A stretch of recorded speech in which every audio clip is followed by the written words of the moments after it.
9 अगस्त 1925 शाम का समय था और सहारनपुर से लखनऊ की ओर एक जा रही थी एक ट्रेन, पैसेंजर ट्रेन अपनी रफ्तार में चल रही थी और इस ट्रेन में भरा हुआ था अंग्रेजों का खजाना। कुछ समय तो नॉर्मल लगा कि भाई ट्रेन चल रही है, आराम से जा रही, कोई दिक्कत विक्कत नहीं है, लेकिन कुछ मिनटों के बाद ही एक ऐसी घटना होने वाली थी जो ब्रिटिश साम्राज्य की पूरी नींव हिला के रख दी। कुछ युवाओं ने ट्रेन की चेन खींची, ट्रेन रुकी, हथियार निकले और अंग्रेज सरकार का खजाना लुट गया।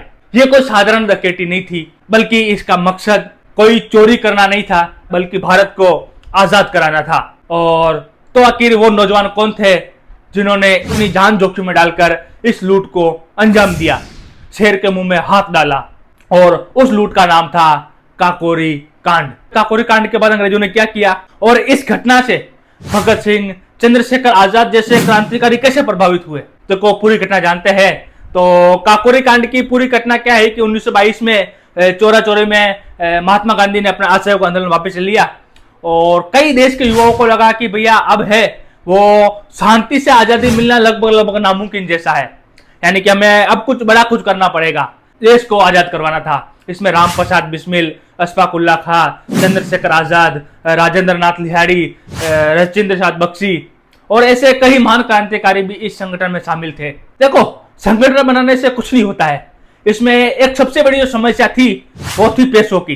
भैया जब तक हमारे पास पैसे नहीं होंगे तब तक हथियारों की खरीदी नहीं होगी। कोई भी ऐसा बड़ा काम है जिसको हम रिस्क लेकर काम कर सकते हैं, पैसों की जरूरत तो रहती है। उसके बाद राम प्रसाद बिस्मिल ने बोला कि भैया देखो, ये ट्रेन आ रही है और इसमें है हमारा टैक्स का पैसा, यानी कि जनता का पैसा, और उसके लिए हम लड़ाई कर रहे हैं और इसका इस्तेमाल है हथियार खरीदने में मदद कर सकता है। और शायद ये अंग्रेजों के खिलाफ एक संदेश भी हो गया था। योजना बनी, लोग इकट्ठे हुए और ट्रेन को निशाना बनाया गया और आखिर वो तारीख आई गई 9 अगस्त 1925। सहारनपुर से ट्रेन चली थी और लखनऊ की ओर बढ़ रही थी और जब ट्रेन काकोरी स्टेशन के पास पहुंची तब क्रांतिकारियों ने चेन खींच दी। उन्होंने गार्ड को सबसे पहले तो काबू में किया। सरकारी खजाने को जो लोहे की संदूक थी वो इतनी भारी थी कि उसे काफी तोड़ने में भी समस्या आई और आखिरकार उस खजाने को पूरा लेकर क्रांतिकारी अलग अलग दिशा में भाग गए। यानी कि अगर साथ में रहेंगे तो हो सकता है कि पकड़े जाने का खतरा बना रहे, लेकिन अगर हम अलग अलग हो गए तो नॉर्मल सी बात है कि अगर एक दो पकड़े भी जाए तो बाकी तो बच जाएंगे। सरकारी खजाना लूट लिया गया और इस बार अंग्रेजों की सीधी इज्जत पर हमला किया गया था। इस देश में बड़े पैमाने पर जांच शुरू हुई, सैकड़ों लोगों से पूछताछ हुई, कई क्रांतिकारी गिरफ्तार हुए, करीब 1.5 साल तक मुकदमा चला और अंग्रेज सरकार इस कांड को एक उदाहरण बनाना चाहती थी ताकि भविष्य में ऐसा कोई कांड नहीं हो और कठोर से कठोर सजा सुनाई गई।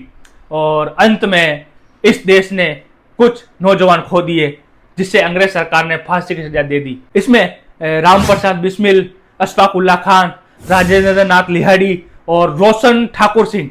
और ध्यान देने वाली बात यह है कि इस काकोरी कांड में रोशन सिंह का तो कोई नामो निशानी नहीं था, मतलब वो डायरेक्टली इन्वॉल्व नहीं थे बल्कि इनडायरेक्टली इन्वॉल्व थे और क्रांतिकारी गतिविधियों के अन्य के आधार पर इस मुकदमे में उसको फांसी की सजा मिल गई और कई अन्य साथियों को कठोर कारावास की सजा हुई।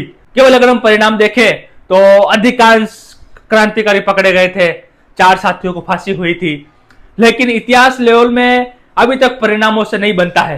काकोरी कांड के बाद युवाओं को देश में एक नई ऊर्जा मिली और चंद्रशेखर आजाद ने एक फिर से संगठन खड़ा कर लिया। जो पहले संगठन था हिंदुस्तान रिपब्लिक एसोसिएशन, उसको एक बार नाम बदलकर फिर से हिंदुस्तान सोशलिस्ट रिपब्लिक एसोसिएशन में विकसित हुआ और इसी संगठन ने आगे चलकर भगत सिंह, राजगुरु, सुखदेव और बटुकेश्वर दत्त जैसे महान क्रांतिकारी इसी दल से निकले थे और इन सब ने मिलकर अंग्रेजों के खिलाफ एक बड़ा आंदोलन शुरू किया और एक धमाका किया।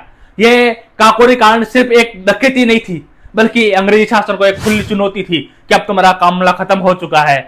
इस देश के युवाओं को एक स्पष्ट संदेश दे दिया था कि भाई आप कुछ भी हो जाए, भारत में एक चलने वाली नहीं है, बल्कि हमें सब संगठित होकर ब्रिटिश साम्राज्य के खिलाफ एक अच्छी कार्रवाई करनी चाहिए।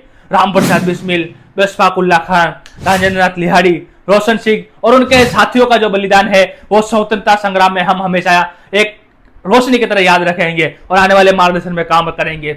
उन्होंने धन नहीं बल्कि एक आजादी का सपना देखा था और उसी सपने के लिए वो सब नौछावर हो गए। तो ऐसी क्रांतिकारी वीडियो देखने के लिए इस वीडियो को लाइक, कमेंट, शेयर और सब्सक्राइब करना बिल्कुल ना भूलें। अगला वीडियो मुझे किस विषय पर बनाना चाहिए आप अपने राय कमेंट बॉक्स में जरूर बताइए। जय हिंद।